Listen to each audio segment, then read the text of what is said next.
Welcome back to the latest episode of Fix It with Feng Shui Q&A, where I answer your Feng Shui questions. So if you have a Feng Shui question, if you have a question about a part of your life where you need to boost the energy in, you need to email me or DM me on Facebook and Instagram with that question. So jill@jillalthea.com is how you can email me, or you can comment below with your question. I would love to answer it on a future episode. So Lorna asked a great question. She said, first off, I'm enjoying your YouTube channel, and I think I have a couple suggestions for topics. So watch, because she has two questions, and the other one's a really good one too, so it'll be on a future episode. But she's wondering about things we need to know about placing mirrors in the home. And I know Lorna's familiar with Feng Shui, and so this is a great question for somebody who has done some Feng Shui already, or somebody who's just starting out.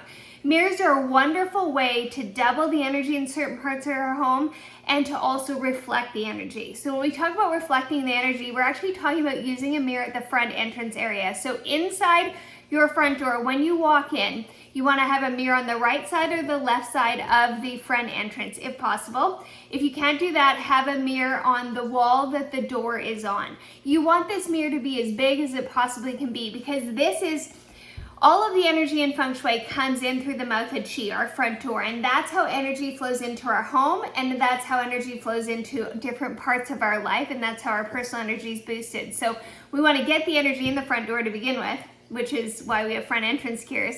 And then what we want to do is we want to reflect that energy in with this mirror. So make sure that the mirror is as big as possible, and it's on either side of the door or on the wall of the door. What you don't want is a mirror directly across from the front door. Because think about what happens is the energy comes in and the energy gets reflected back out. So we don't want that.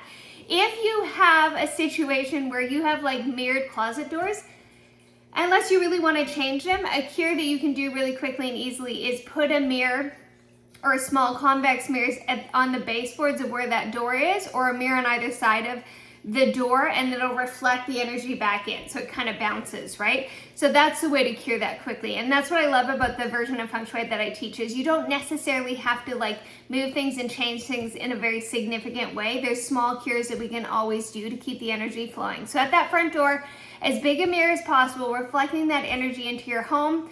If it's you don't want to hang it directly across, but if you do have mirrored closet doors that are directly across, then you want to have another mirror on that door wall to reflect that energy back in. If you have questions, ask them below.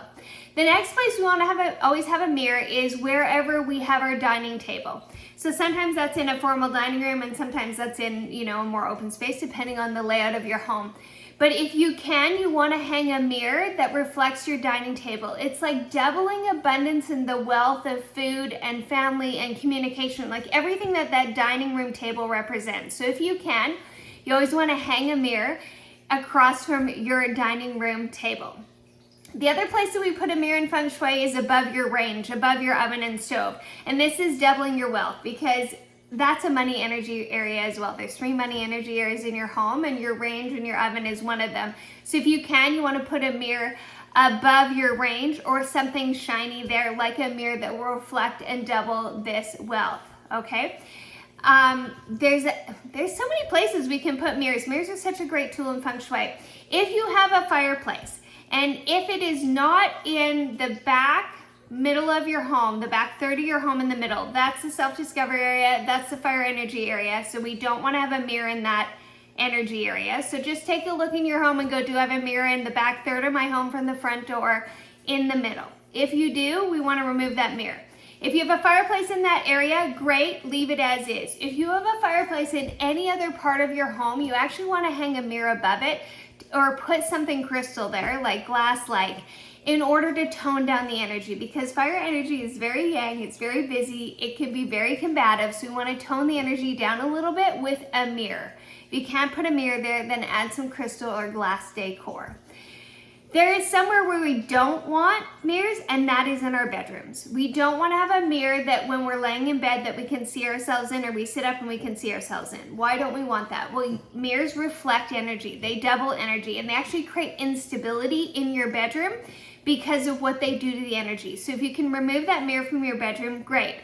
If you need to have a mirror in your bedroom, try to place it somewhere where you can't see yourself in it from your bed in order to reduce that instability that happens, or try to cover it up at night, because they're constantly moving the energy around, which doesn't lead to a restful, peaceful, state of sleep for you in your bedroom. So it's just not an energy that we love in bedrooms. So if you can, remove that mirror. And I know a lot of times we have mirrors above the dressers, and I just removed mine and I put a beautiful piece of art there instead that was representative of love for us, right? To make our bedroom feel romantic and peaceful and calming in the sanctuary that we want.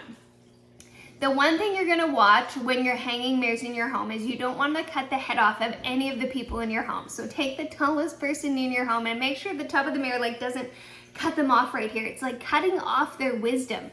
Okay, so keep that in mind as you're hanging mirrors in your spaces, that you don't want to cut anybody's head off that lives in your home. So as you can see, mirrors are used in a variety of ways in Feng Shui. We use mirrors to stop energy from flowing down the drain and all sorts of things too, but we'll get into maybe bathroom cures. Let me know in the comments below if you want to hear how to stop money from flowing down the drain, and I will answer that in a future episode. But mirrors are a great way to double and reflect the energy into your space. So make sure you have as big a possible one at the front door. Reflect your dining room table with one. Put one above your oven and stove. Remove the ones that are in your bedroom. Add the mirror above the fireplace if it's not in the self-discovery area, which is the back third of your home, in the middle. And then make sure that you're hanging them so they're not cutting the head off anybody in your home. But they're a great way to get the energy flowing. They're an excellent Feng Shui cure that we use in a variety of ways. And they will help to keep that energy moving in your space so you can create more of what it is you truly want. If you have a Feng Shui question, you know what to do. Email me, jill@jill@thay.com, and I'll catch you on the next episode.